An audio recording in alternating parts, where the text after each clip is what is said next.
Pinalayas ng anak ang ama mula sa sariling bahay. Iniabot lamang ang 100 piso. Ngunit ang mga sumunod na pangyayari nagpapatunay na ang buhay, sa huli, laging naniningil. Maagang nagising si Lorenzo ng araw na iyon. May mahinahong anyo na kayang linlangin kahit ang pinakamatamang mata. Tahimik siyang dumaan sa pasilyo at nadatna ng kanyang ama na nakaupo sa mesa, umiinom ng kape na bahagi na ng bawat umaga. Ang amoy ng tinapay at ang tunog ng radyo ay parang lumang himig ng araw-araw nilang buhay. Lumapit siya na may bahagyang ngiti at nagsabi, "Tay, gusto niyo po bang ako na ang magtimpla ng kape bukas? Napapagod na kayo, dapat magpahinga kayo ng madalas." Napatingin si Alfredo, bahagyang nagulat sa biglang kabaitan. "Hindi na kailangan anak, kaya ko pa, lagi ko namang nagagawa." Nagpanggap si Lorenzo na nag-aalala, "Pero sobra na po ang pagtatrabaho niyo. Dapat ako naman ang mag-alaga sa inyo kahit konti." Banayad at may lambing ang tono at dama ni Alfredo ang matagal nang nawalang pagmamalaki sa anak. Habang nagkakape, pinuri ni Lorenzo ang simpleng almusal na dati lagi niyang pinipintasan. "Ang lutong kanin niyo, tay, parang wala nang tatalo." Napatawa si Alfredo, may halong pagdududa. "Ngayon mo lang nasabi yan? Ilang taon mo rin akong tinawag na walang lasa ang luto ko." Nakisabay si Lorenzo sa tawa. Itinatago ang inis. "Nagbabago ang mga tao, tay. Siguro natututo na akong pahalagahan ang mahalaga." Maganda iyon pakinggan, kaya sandali naniwala si Alfredo na nagmamature na ang kanyang anak. Gumaan ang bahay at ang dating tensyong matagal nang bumabalot sa kanila ay tila naglaho. Sa mga sumunod na araw, lalong naging magiliw si Lorenzo. Naghuhugas ng pinggan, nagwawalis ng bakuran, bumibili ng prutas, nagtatanong tungkol sa kalusugan ng ama. Si Alfredo, na dating puno ng pag-aalinlangan, ay unti-unting naniwalang mali ang kanyang paghuhusga. Tuwing gabi, sabay silang kumakain at madalas ay si Lorenzo pa ang nagbubukas ng usapan. "Tay, naisip niyo na ba kung anong mangyayari sa bahay kapag may nangyaring hindi maganda?" tanong niya minsan. "Anong mangyayari? Dito pa rin ako titira. Ito lang ang meron ako," sagot ng ama. Umiling si Lorenzo, kunwaring nag-aalala. "Pero tumatanda na po kayo. Kapag may nangyari at hindi ayos ang mga papeles, baka magkaproblema. Minsan pinapahirapan ng gobyerno ang mga tao sa ganun." Napakunot ang noo ni Alfredo. "Marunong ka na sa mga papeles ngayon?" "Nagbabasa-basa po ako," sagot ni Lorenzo na may kumpiyansa. "Mas mabuti na ayusin na lahat para kung sakaling may mangyari, hindi kayo mag-aalala. Ako na ang bahala sa lahat."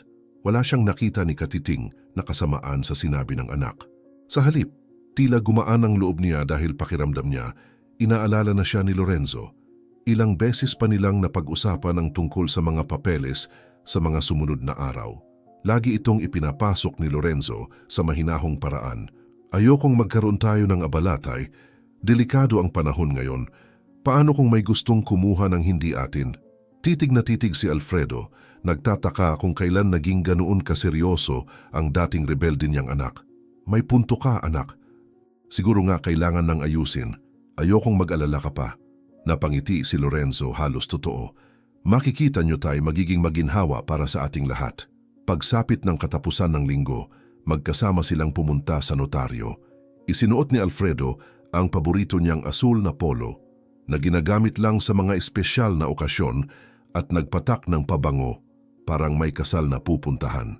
Habang nasa biyahe, nagkwento siya tungkol sa ina ni Lorenzo, kung gaano siya matutuwa kung makikita silang nagkakaayos. Palagi niyang sinasabi na kapag buo ang pamilya, kayang lampasan ang lahat, sabi niya na may mapait ng ngiti. Tumango si Lorenzo, nagkukunwaring sumasang-ayon. "Tama siya, tay, matalino talaga si nanay."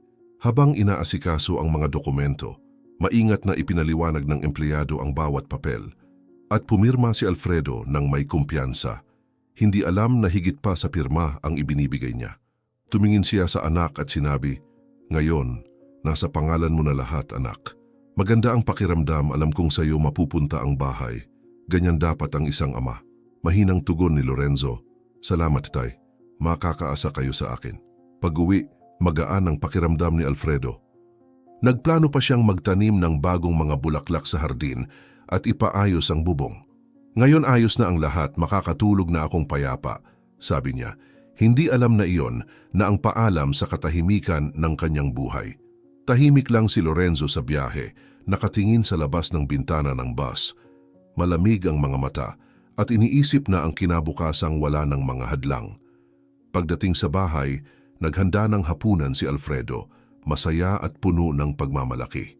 Alam mo anak, palagi kong gustong matutunan mong alagaan ang mga bagay-bagay. Ngayon alam kong kaya ko nang magpahinga. Kalma lang ang sagot ni Lorenzo. Tay, huwag kayong mag-alala. Hindi ko hahayaang may kulang sa inyo. Pagsapit ng gabi, maaga siyang natulog, nakangiti, pakiramdam niya ay tama ang kanyang ginawa. Naniwala siyang sa wakas, naging tunay na lalaki na ang anak. Sandaling pahinga muna para magpatuloy kaming makapagbahagi ng mga ganitong kwento ng libre. Hinihiling naming mag-like kayo at mag-subscribe sa aming channel. Sabihin sa amin sa mga komento kung saan kayo nanonood. Maraming salamat at tuloy natin ang kwento. Kinabukasan, nagising si Lorenzo na magaan ang pakiramdam. Ang liwanag ng araw ay dumadaan sa mga siwang ng kurtina at ang huni ng mga ibon ay parang sinyalis ng bagong simula. Tumayo siya, tumingin sa sala at ngumiti nang makita ang mga muebles na dati saksi sa katahimikan, ngayon ay magiging bahagi ng kasiyahan. Ngayon magsisimula ang totoong buhay ko, bulong niya, habang binubuksan ang musika sa cellphone at nagtitimpla ng kape. Puno ng sigla na kabaligtaran ng katahimikan kagabi. Ginugol niya ang buong umaga sa pagtawag, pagtawa at pag-imbita sa mga kaibigan, bawat isa may dalang maiinom o makakain. Tinawag niya itong celebration ng bagong yugto, magandang pamagat para takpan ang pagkamakasarili at labis na tuwa sa wakas ng pagkakaroon ng kapangyarihan. Tahimik na pinagmamasdan ni Alfredo ang kakaibang kilos ng anak niya. Walis sa kamay, kunwari abala sa paglinis ng bakuran. Ngunit bawat tawang malakas na naririnig ay nagpapakunot ng kanyang noo. Nang sabihin ni Lorenzo na may darating siyang mga bisita mamaya, simple lang ang sagot ng matanda. Sige anak, wag mo lang masyadong lakasan. Tumawa si Lorenzo nang may bahagyang pangaasar. Walang problema tay, maliit na salusalo lang. Hindi pa alam ni Alfredo ang laki ng gulong paparating. Pagsapit ng hapon, nagsidatingan na ang mga unang bisita. May dalang mga kahon ng alak, halakhak at isang saya na walang preno. Lumakas ang tugtugin, nanatiling bukas ang tarangkahan, at kung sino-sinong estranghero ang naglalakad papasok at palabas na parabang kanila ang bahay. Mula sa bintana, nakamasid si Alfredo, nakasandal sa gilid, pilit inuunawa kung ano bang dapat ipagdiwang. Saan galing ang lahat ng taong yan? Tanong niya, ngunit mabilis lang nasagot ni Lorenzo. Mga kaibigan lang daw, mababait na tao, kaya dapat daw siyang magpahinga na lang. Habang lumilipas ang mga oras, lalo pang lumakas ang ingay, kumikislap ang mga ilaw at humalo sa amoy ng pagkain at sigarilyo ang amoy ng alak. Sinubukan ni Alfredo na manood ng telebisyon para maibaling ang isip, ngunit ang tunog ng musika ay parang pumuputok sa dingding. Pagsapit ng hating gabi, nawalan na siya ng pasensya. Lumabas si Alfredo ng kwarto at nagtungo sa sala. Kalat ang sahig ng mga basong natapon at may mga kabataang nagsasayawan sa ibabaw ng alpombra na hinabi pa ng kanyang yumaong asawa, ilang taon na ang nakalipas. Itinaas niya ang boses, mariing nagpaalala. Pwede bang hinaan ninyo? Hating gabi na. Walang nakarinig. Sinubukan niyang muli, mas matatag ang tono. Lorenzo, tama na yan. Magrereklamo na ang mga kapitbahay. Sagot ng anak, may hawak na baso, habang tawa ng mga bisita ang bumabalot sa paligid. Tay, relax lang, isang gabi lang to. Sobra ka naman. Nagtawanan ng ilan at naramdaman ni Alfredo ang init ng hiya sa kanyang mukha. Unti-unti niyang naunawaan, hindi na siya pinapansin sa sarili niyang tahanan. Bumalik siya sa kwarto, umupo sa gilid ng kama at huminga ng malalim. Lalong lumakas ang tugtog, lalo ring dumagundong ang tawanan. Pagkaraan ng ilang minuto ng katahimikan, tumayo siya, sinuot ang kanyang lumang jacket at lumabas sa pintuan sa likod ng bahay. Mabagal ang kanyang mga hakbang hanggang marating ang pinakamalapit na teleponong pambayan. Mabigat ang dibdib, dahan-dahang itinipa ang numero ng pulisya. Mahina at kalmado ang boses. May bahay dito na sobrang ingay, puro gulo. Pwede bang pakiusap na patigilin lang? Yun lang po. Hindi niya binanggit ang pangalan, hindi rin sinabi na siya ang nakatira roon. Gusto lang niya ng katahimikan. Makalipas ang halos kalahating oras, pumailan lang ang pulang ilaw ng mga patrol. Nilamon ng sirena ang tunog ng musika.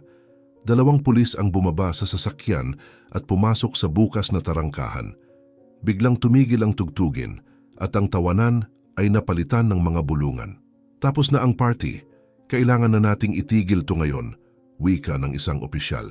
Galit si Lorenzo, pilit na nakikipag-usap, ngunit matigas ang tono ng pulis. May reklamo ng sobrang ingay at kahina-hinalang kilos. Susuriin namin ang lugar. Sa gitna ng kaguluhan, nakakita sila ng droga sa bulsa ng isa sa mga bisita. Agad itong dinala, walang paliwanag, walang paalam. Nanlamig si Lorenzo. Sinubukan niyang ipaliwanag na wala siyang alam, ngunit huli na. Nakamasid ang mga kapitbahay mula sa kanilang mga bintana nagbubulungan. Kita sa lahat ang kahihiyan. Pag-alis ng mga pulis, naiwan ang mga basag na baso, patay na musika, at isang katahimikang mabigat gaya ng konsensya. Tahimik na bumalik si Alfredo sa loob, iwas na makatingin sa anak. Dumiretso sa kwarto, lumuhod sa tabi ng kama, at mahina ang tinig na nanalangin, humihingi ng tawad sa Diyos dahil hinayaan niyang umabot sa ganoong punto. Sa bakuran, paikot-ikot si Lorenzo nagngingit-ngit. Sino kayang gago ang tumawag sa pulis? Bulong niya. Inaalala ang mga mukha ng kapitbahay, sinusubukang hulaan kung sino ang nagreklamo. Isa sa mga lasing na kaibigan ang nagsabi, baka yung matandang mahilig magreklamo diyan sa kanto. Huminga ng malalim si Lorenzo, sinipa ang bote, at mariing sabi, malalaman ko rin. Unti-unting nagsialisan ang mga bisita. Tahimik, bitbit ang hiya. Nang wala nang natira, tanging katahimikan ang bumalot sa bahay. Katahimikang mas lalo lang niyang kinamuhian. Pumasok siya sa sala, bumagsak sa sofa at ipinikit ang mga mata. Pinagmasdan ng kisame, ang mga pader na may mantsa ng alak at sahig na puno ng kalat. Naamoy niya ang amoy ng kaguluhan. Malalim ang hinga, pilit na kumakalma. Sabay isip na lilinisin na lang kinabukasan. Pumunta siya sa kusina, kumuha ng tubig, at pagbalik na patingin sa teleponong nakapatong sa counter. Bigla siyang kinilabutan sa alaala ng pagdating ng mga pulis. May kutob siyang unti-unting lumilinaw. Kinuha niya ang telepono, pinindot ang button ng mga huling tawag, at binalikan ang listahan. Nang makita ang numero sa screen, nanlamig ang kanyang katawan. Telepono iyon ng pampublikong booth sa kanto. Ang parehong ginagamit ng ama kapag ubos ang baterya ng cellphone. Sandali siyang natigilan, nakatitig sa telepono na tila umaasang may ibang sagot. Kumulo ang dugo niya. Hindi pwedeng siya, mahinang sambit niya, at muli niyang pinindot ang button, umaasang mali lang siya. Pero hindi siya nagkamali. Nandoon ang numero sa malinaw, walang dudang kanya. Mula sa kwarto maririnig ang marahang paghinga ni Alfredo, halong tunog ng hangin sa labas. Tumayo si Lorenzo, hindi gumagalaw, habang bumibilis ang tibok ng puso. Ang hiya ng nagdaang gabi ay unti-unting nauwi sa mas mabigat na damdamin, puot. Mabagal ang pagdaan ng oras at ang katahimikan ay naging parang bigat na pumipiga sa dibdib. Sa kwarto natulog si Alfredo matapos manalangin, umaasang hindi malalaman ng anak ang kanyang ginawa. Ngunit sa labas, nakatingala si Lorenzo sa maitim na langit at iisa lang ang nasa isip, alam na niya. Ang araw ay nagsisimula ng sumikat, ngunit sa loob ng bahay ay nanatiling mabigat ang hangin.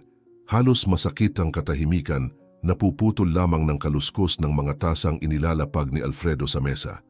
Gaya ng nakagawian, nagtitimpla siya ng kape, maingat na sinusukat ang tubig, at hinahalo ang pulbos na parang umaasa na maibalik kahit kaunting anyo ng normalidad matapos ang magulong gabi. Ang sahig ay puno pa rin ng mga bote, basong nakataob, at tuyong mansa ng alak. Ang mga kasangkapan nakalipat sa maling lugar ay nagbigay sa bahay ng itsurang tila wala ng may-ari. Malalim siyang huminga at tinawag ang anak. Lorenzo, handa na ang kape. Bumaba ang binata, nakasimangot, matigas ang tingin at mabigat ang boses. Kape, may mukha pa kayong magpanggap na ayos lang pagkatapos ng ginawa niyo kagabi? Itinaas ni Alfredo ang tingin, pagod na pagod. Gusto ko lang ng katahimikan, anak. Gabi na at sobra na ang mga kaibigan mo. Mapait na natawa si Lorenzo. Katahimikan, sinira niyo ang pinakamagandang gabi ng buhay ko. Tinawag niyo ang pulis at nadala nila ang isa kong kaibigan. Alam niyo ba kung anong ginawa niyo sa akin? Sinikap ni Alfredo na manatiling kalmado. May dala siyang droga, Lorenzo. Hindi iyon pwedeng pumasok sa bahay na ito. Alam mo kung anong iisipin ng nanay mo kung nakita niya iyon. Tumawid ng mga braso ang anak, may ngiting mapanukso. Ayan na naman kayo sa mga halaga ninyo. Wala kayong kaibigan, wala kayong buhay. Nakakulong lang kayo dito sa lumang bahay na ito. Akala niyo ang mundo ay puro batas. Ako, gusto ko lang mabuhay. Malamig ang katahimikang sumunod. Ibinalik ni Alfredo ang tingin sa mesa at mahina ang tinig na nagsabing, gusto ko lang protektahan kung ano ang atin. Lumapit si Lorenzo, lalong nagngingit-ngit. Kung ano ang atin? Hindi niyo pa rin maintindihan, ano? Ang bahay na ito akin na. Lumakad siya papunta sa istante, binuksan ang isang drawer at kinuha ang isang papel. Inihagis niya ito sa mesa. Nakikita niyo ito? Pangalan ko ang nakasulat, hindi sa inyo. Wala na kayong karapatang mag-utos dito. Napatigil si Alfredo, nakatitig sa dokumentong siya mismo ang pumirma ilang araw na ang nakalipas, inakalang sinisiguro lamang ang kinabukasan ng anak. Nangatog ang mga kamay niyang pilit kukunin ang papel, ngunit hinila ito ni Lorenzo may mapait na ngiti. Huwag niyong gagalawin ang hindi na sa inyo. Huminga ng malalim ang matanda, pilit pinipigilan ang sarili. Hindi ko inakalang darating ang araw na ituturing ako ng sarili kong anak na parang bisita sa bahay na ako mismo ang nagtayo. Muling natawa si Lorenzo, malamig at walang bakas ng pagsisisi. Oo, tinayo niyo nga. Pero tinuruan niyo rin akong kunin ang sa akin na magsikap. Ayan, nakuha ko na. Nanatiling tahimik si Alfredo ng ilang segundo, tila hinahanap ang mga salitang matagal nang nawala. Pagkatapos dahan-dahan siyang naglakad papunta sa kwarto, naupo sa gilid ng kama at tumingin sa sahig. Tahimik na bumalik ang mga alaala, ang tawa ng yumaong asawa sa kusina, ang batang tumatakbo sa pasilyo, ang mga gabing umuulan na magkasama silang nakikinig sa lagaslas sa bubong. Lahat iyon ngayon ay parang sa ibang buhay na. Lumitaw si Lorenzo sa pinto, may hawak na gusot na perang papel. Eto pa, sakto na yan para mabuhay kayo ng ilang araw. Ay tinaas ni Alfredo ang tingin at nakita ang perang 100 piso sa kamay ng anak. Walang init ang kilos, walang habag. Dahan-dahan niyang kinuha iyon, walang sinabi, itinupi ng maingat at isinilid sa bulsa ng kamisa. Salamat anak, pagpalain ka ng Diyos. Napailing si Lorenzo. Huwag na kayong magkunwaring mapagpakumbaba ngayon. Pinili niyo to. Tumayo si Alfredo, kinuha ang maliit na bag na may ilang pirasong damit at isang lumang retrato at naglakad patungo sa pinto. Bago umalis, tumingin siyang muli sa loob ng bahay. Basa ang mga mata pero matatag ang tinig. Ang bahay na to ay naging tahanan, Lorenzo. Sana, balang araw, maintindihan mo kung gaano kahalaga yon. Iniling ni Lorenzo ang ulo, kunwaring walang naririnig. Lumabas si Alfredo at kasunod noon ang marahas na pagsara ng pinto. Ang tunog ng seradura ay parang tuldok sa isang mahabang pangungusap. Sa loob na natiling nakatayo si Lorenzo. Mabilis ang tibok ng puso, ngunit pinigilan ng kayabangan ang anumang damdamin. Sa labas, huminga ng malalim ang matanda, tinatanggap ang lamig ng umaga. Nagsimula siyang maglakad ng walang direksyon, dala lang ang magaang bag at bigat ng buong buhay niya. Halos walang tao sa mga kalsada at unti-unting nagliliwanag ang langit. Nagpatuloy si Alfredo hanggang sa napagod ang katawan. Naupo siya sa bangko ng parke at hinintay tuluyang sumikat ang araw. Sa kaunting perang hawak, pumasok siya sa mumurahing panaderya at bumili ng tinapay. Umupo sa sulok at kumain ng dahan-dahan, hinati ang tinapay sa dalawa at itinabi ang kalahati na parang isang kayamanan. Paglabas, humahaplos sa mukha niya ang malamig na hangin, ngunit may kakaibang kapayapaan sa kanyang mga mata. Alam niyang nawala ang bahay, pero taglay pa rin niya ang isang bagay na hindi kailanman nakilala ng anak, ang katahimikan ng konsensya. Maghapon siyang naglakad sa mga hindi pamilyar na kalsada, humihinto paminsan-minsan para magpahinga. Ayaw niyang humingi ng tulong, ayaw niyang kaawaan. Nakakita siya ng lilim sa ilalim ng puno at doon nagpa siyang magpalipas ng gabi. Masakit ang katawan, ngunit umaaliwalas ang isip sa mga alaala. Inisip niya ang asawa, ang masasayang hapon ang pagkabata ng anak. Saan ba ako nagkamali? Mahinang tanong niya sa sarili habang nakatingala sa langit.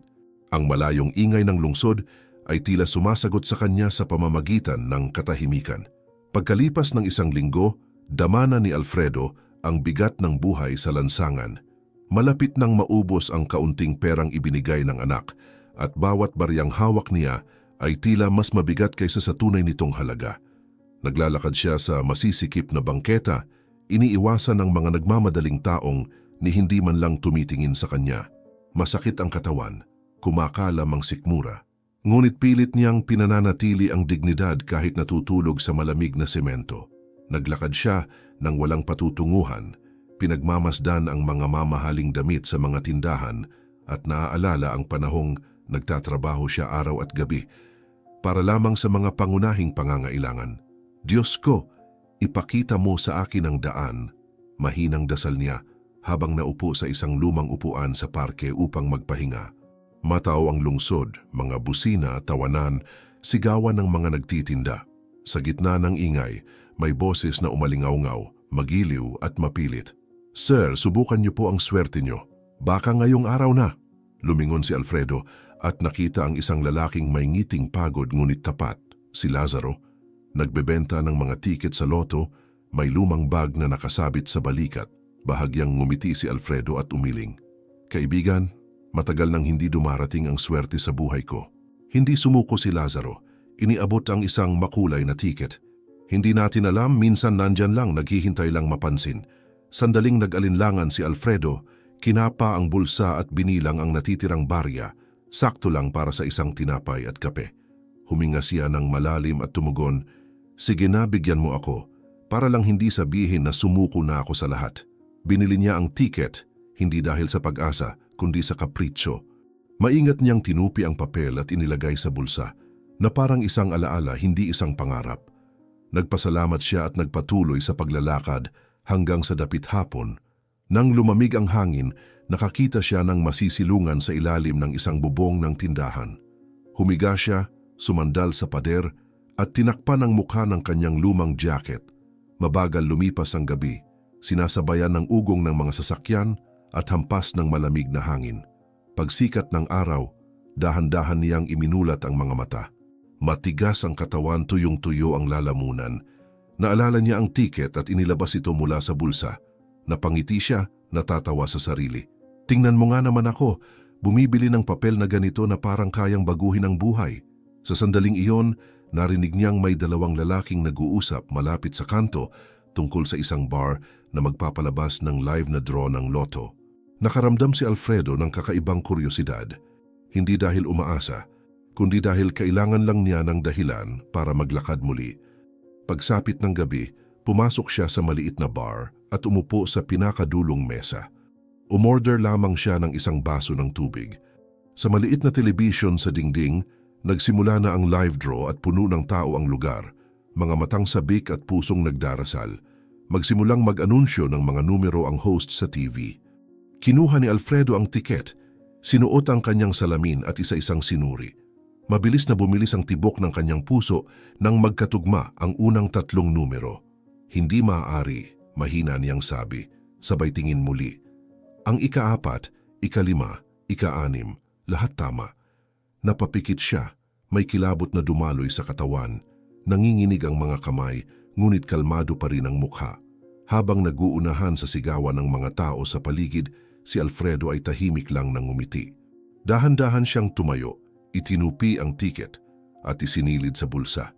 Lumabas siya ng bar na walang sinasabi kahit kanino. Malamig ang hangin, pero may kakaibang init sa dibdib niya.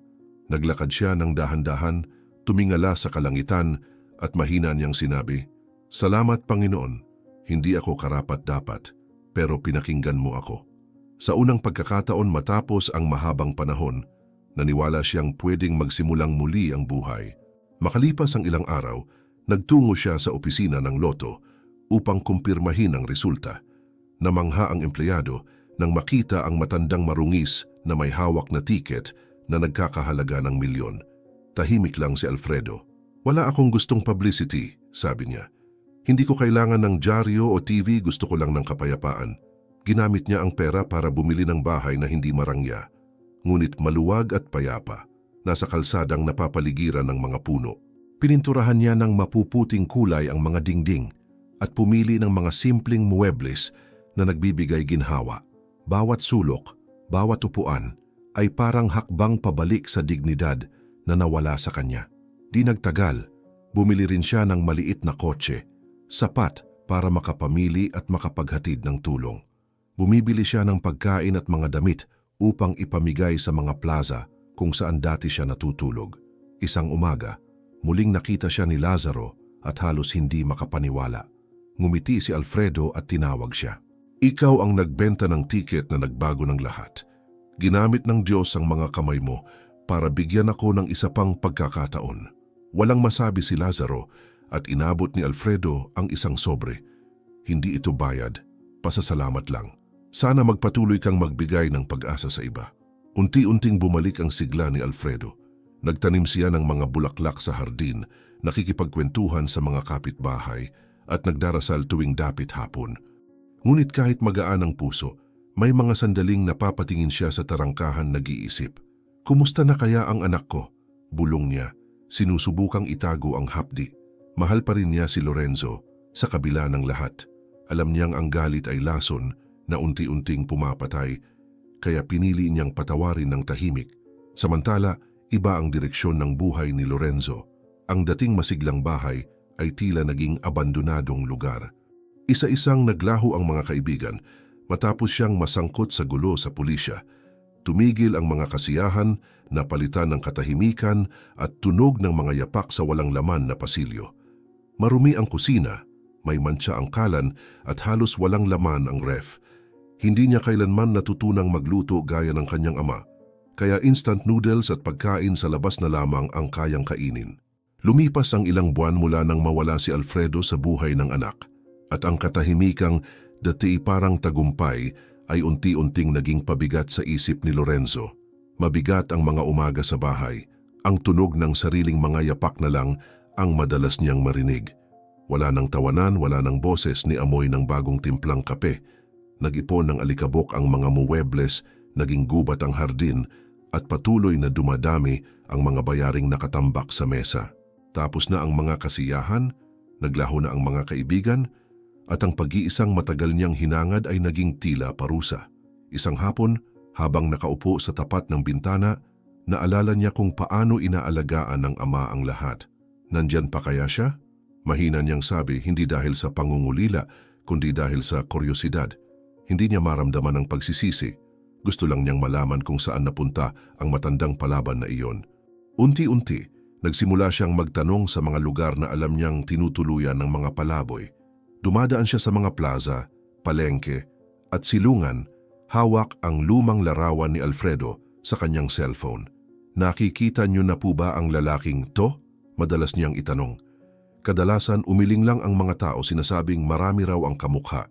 May ilan namang nagsabing parang kilala nila ang isang matandang mabait ang mga mata, ngunit walang makapagsabi kung saan ito napunta. Gabi-gabi umuwi si Lorenzo nang may bigong pakiramdam, iniisip na baka tuluyan ng naglaho ang ama. Pero may tinig sa loob niya na ayaw tumigil. Hindi iyon pag-ibig, iyon ay pagkabalisa. Isang hapon na mainit at nakakaantok habang tumatawid siya sa mataong kanto, narinig niya ang isang pamilyar na tinig na nag-aalok ng mga tiket ng loto.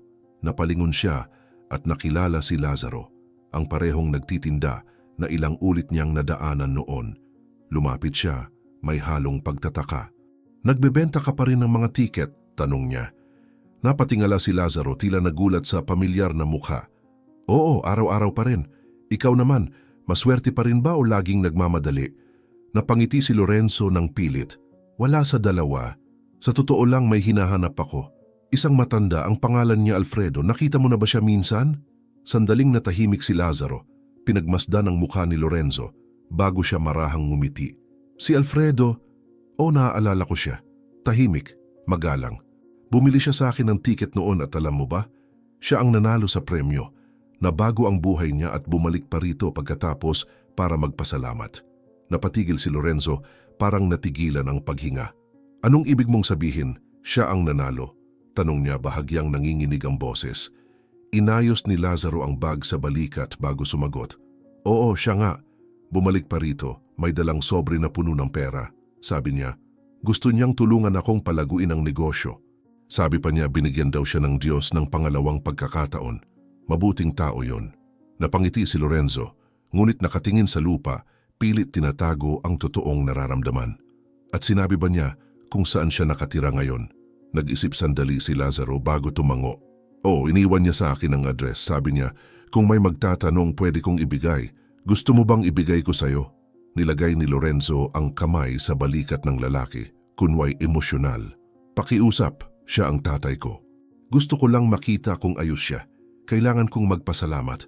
Ngumiti si Lazaro, hinugot mula sa bulsa ang isang gusot na papel at iniabot ito. Simple lang ang bahay pero maganda, sa tahimik na lugar. Sabi niya, natagpuan na raw niya ang kapayapaan. Kinuha ni Lorenzo ang papel at mahigpit na nakipagkamay. Salamat kaibigan. Hindi mo alam kung gaano kalaki ang naitulong mo. Habang papalayo, unti-unting naglaho ang ngiti sa kanyang mukha. Tumigas ang tingin at sa kanyang mga mata halatang naghahalo ang galit, pagkabigla at kasakiman. Ganon pala, nanalo sa loto ang matanda at hindi man lang nagsabi, mahinang bulong niya, mariing nakasuntok ang mga kamay. Ramdam niya ang galit na umaakyat sa dibdib. Iniwan niya akong nalulunod sa utang habang siya ay namumuhay parang hari. Ngunit agad na napalitan ng kalkulasyon ang galit. Ang ideya ng muling pagkikita ay biglang nagkaroon ng ibang kahulugan. May utang siya sa akin. Kukunin ko lang ang nararapat kong parte. Sa mga sumunod na araw, naghanda si Lorenzo para sa muling pagkikita. Paulit-ulit niyang sinasanay ang sarili. Iniisip kung paano magsisimula, paano kikilos at paano gagawing pabor sa kanya ang usapan. Humaharap siya sa salamin, sinusubok ang mukha ng pagsisisi, pinipilit ang malungkot na tono ng boses. Tay, nagkamali ako. Isa akong hangal. Gusto ko lang makita kung maayos ka. Inuulit niya ito hanggang maging kapani-paniwala. Sa loob-loob niya naniniwala siyang kaya pa niyang lokohin muli ang matanda tulad ng dati. Ngunit hindi niya napapansin ang refleksyon sa salamin ay tila tumitig pabalik na may parehong kawalan ng saysay. Mukha ng isang taong nawala na ang lahat ng mahalaga. Samantala sa malayong lugar ibang-iba na ang buhay ni Alfredo. Tuwing hapon, sumasakay siya sa sasakyan upang mamahagi ng mga supot ng pagkain sa mga pamilyang kapos. Sa harap ng kanyang bahay, araw-araw ay may mga palaboy na nagtitipon at palaging may paraan si Alfredo upang tumulong. May mainit na sopas para sa lahat ngayon, madalas niyang sabihin. May ngiting totoo ng isang taong muling natagpuan ang dahilan ng kanyang pag-iral. Kinabukasan ng umaga maagang nagising si Lorenzo. Pinili niya ang pinakamagandang damit na mayroon pa siya at tumingin ng matagal sa salamin, sinusubukang ipinta sa mukha ang pinaghalong pagsisisi at lambing. Inayos niya ang buhok, itinuwid ang kwelyo ng kamisa at huminga ng malalim. Kakausapin ko lang siya. Makikinig siya sa akin, bulong niya sa sarili, pilit na pinaniniwalaan ang mga salita. Ang address na ibinigay ni Lazaro ay nakatiklop sa bulsa ng pantalon at sa bawat hakbang patungo sa bahay ng ama ay lalong bumibilis ang tibok ng puso, hindi dahil sa pagmamahal, kundi sa kawalan ng katiyakan. Masyadong maliwanag ang araw at pakiramdam niya bawat taong nadadaanan ay humuhusga sa kanya. Nang sa wakas ay dumating siya, napatigil siya sa tapat ng tarangkahan, tinitigan ang bahay na payak ngunit maayos. Namumulaklak ang hardin, may halimuyak ng basang lupa, at mula sa loob ay maririnig ang mahinang tugtog ng radyo, nagbibigay ng katahimikan na parang hindi pa niya naranasan noon. Tinawag niya ang ama, may pag-aalinlangan sa tinig. Pa, ako to. Lumitaw si Alfredo sa beranda, may hawak na pala at may kalmadong mukha. Ilang segundo ang lumipas bago siya lumapit. Alam kong ikaw yan, Lorenzo. Pinilit ng anak ang isang ngiti. Akala ko baka ayaw niyo na akong makita. Maingat ang sagot ng matanda. Hindi ko kailanman sinabi yan. Hindi ko lang alam kung gusto mo pa bang makita. Sandaling tumigil ang oras sa pagitan nila. Binuksan ni Alfredo ang tarangkahan at tahimik na inanyayahan siyang pumasok. Umupo silang magkatabi sa lilim ng puno. Tahimik na naghintay si Alfredo hanggang sa magsalita ang anak at hindi naman ito nagtagal. Pa, nagkamali ako. Naging mayabang ako, walang utang na loob at nakinig sa maling tao. Pero nagbago na ako, kailangan niyong paniwalaan yon. Tahimik lang ang ama, nakikinig ng buong pansin. Nagpatuloy si Lorenzo, nanginginig ang tinig sa pagitan ng emosyon at pagpapanggap. Naglakad-lakad ako, sinubukan kong ayusin ulit ang buhay ko. Pero napagtanto kong walang saysay ang lahat kung wala kayo. Matagal kong pinag-isipan to. Baka pwede tayong magsimula ulit. Kayo ang may karanasan, ako naman ang may lakas. Pwede tayong magtrabaho magkasama, ayusin ang mga bagay. Alam kong tumutulong kayo sa maraming tao at gusto kong maging bahagi nun. Hayaan niyo akong tumulong pa. Iba na ako ngayon, ipinapangako ko. Nanatiling nakatitig si Alfredo sa anak. Nang sa wakas ay nagsalita siya, mababa ang tinig ngunit matatag. Sinabi mong ayusin natin ang mga bagay ng magkasama. Ano ang ibig mong sabihin diyan? Eksakto? Bahagyang natigilan si Lorenzo, sinusubukang manatiling kalmado. Alam niyo naman, pwede kong tulungan sa pera, sa mga bayarin, sa mga donasyon, lahat ng iyan. Hindi niyo na kailangang mag-alala. Yumuko ang matanda at bahagyang ngumiti, hindi sa tuwa, kundi sa pagkaunawa. Ganun pala. Hindi ka pumunta para sa kapatawaran, pumunta ka para sa pera. Agad umiling si Lorenzo. Hindi pa, nagkakamali kayo. Gusto ko lang tumulong. Tumingin si Alfredo diretso sa mga mata ng anak. Binigyan na kita ng bahay noon. Ano yung ginawa mo ron? Sinira mo ang pinaghirapan natin, tinalikuran mo ako at lahat ng itinuro ko. Ngayon gusto mong pamahalaan ang mga bagay na hindi mo kayang alagaan. Tumahimik si Lorenzo at sa sandaling iyon, bumagsak ang maskara ng pagsisisi. Mas naging matigas ang boses niya. Hindi ba ako karapat-dapat sa pangalawang pagkakataon? Bumuntong hininga si Alfredo. Siguro karapat-dapat, pero ang tiwala, hindi yan nabibili ng mga pangako. Pinagkakamit yan at nawala mo yan noong pinili mo ang kayabangan kaysa sa paggalang. Yumuko ang anak, pilit na pinipigilan ang galit. Akala ko pinatawad niyo na ako. Kalma ang sagot ng matanda. Oo, pinatawad na kita. Pero ang kapatawaran, hindi binubura ang maling ginawa. Inaalis lang nito ang puot. Ang pagmamahal ay nananatili, pero hindi nito binabago ang nakaraan. Tumayo si Lorenzo, hindi mapakali. Gano'n na lang yon. Nagpunta ako rito at paalisin niyo ako. Tumayo rin si Alfredo, hindi kailanman tinaasan ng boses. Hindi mo pa rin naiintindihan. Hindi kita pinalalayas, pero hindi rin kita pwedeng hayaan na manatili para sa maling dahilan. Kailangan mong matutong mabuhay mag-isa, pahalagahan kung anong meron ka. Hanggat pilit mong kukunin sa iba ang kulang sa'yo, mananatili kang hungkag. Ipinatong ni Alfredo ang kamay sa balikat ng anak at idinugtong. Lahat ng kaya kong ibigay na ibigay ko na. Nasa iyo na ang susunod na hakbang. Napatigil si Lorenzo, walang masabi. Mas mabigat pa sa sigaw ang mga salita ng ama. Tinangka niyang sumagot pero wala siyang lakas. Tumango na lang at dahan-dahang lumakad palabas ng tarangkahan. Sinundan siya ng tingin ni Alfredo hanggang sa mawala sa kanto. Nang tuluyang tumahimik ang paligid, bumalik siya sa hardin. Kinuha ang pandilig at sinimulang basain ang mga halaman. Salamat Panginoon sa kapayapaang ibinigay mo, mahina niyang sabi habang nakatingala sa langit. Umihip ang banayad na hangin at ang tunog ng tubig na bumabagsak sa lupa ay parang panalangin. Salamat sa pag-abot hanggang dito. May isa pa kaming espesyal na kwento para sa iyo. Lumilitaw na ito ngayon sa iyong screen. Pindutin mo lang para mapanood. Sa mundong puno ng mga sakit na tahimik na pinagdadaanan, pinili mong makinig hanggang sa dulo. Kung nakadama ka ng kahit kaunting kirot o pag-asa, mag-subscribe ka. Malaking tulong iyon para patuloy naming maibahagi ang mga totoong kwento na karapat-dapat marinig. Ibahagi mo rin sa komento kung saan mo ito pinapanood at kung kaya mo, ipasa mo ito. Maaring tila maliit, pero sa pagkalat ng kwento ng pagbangon, nagkakalat din tayo ng pag-asa.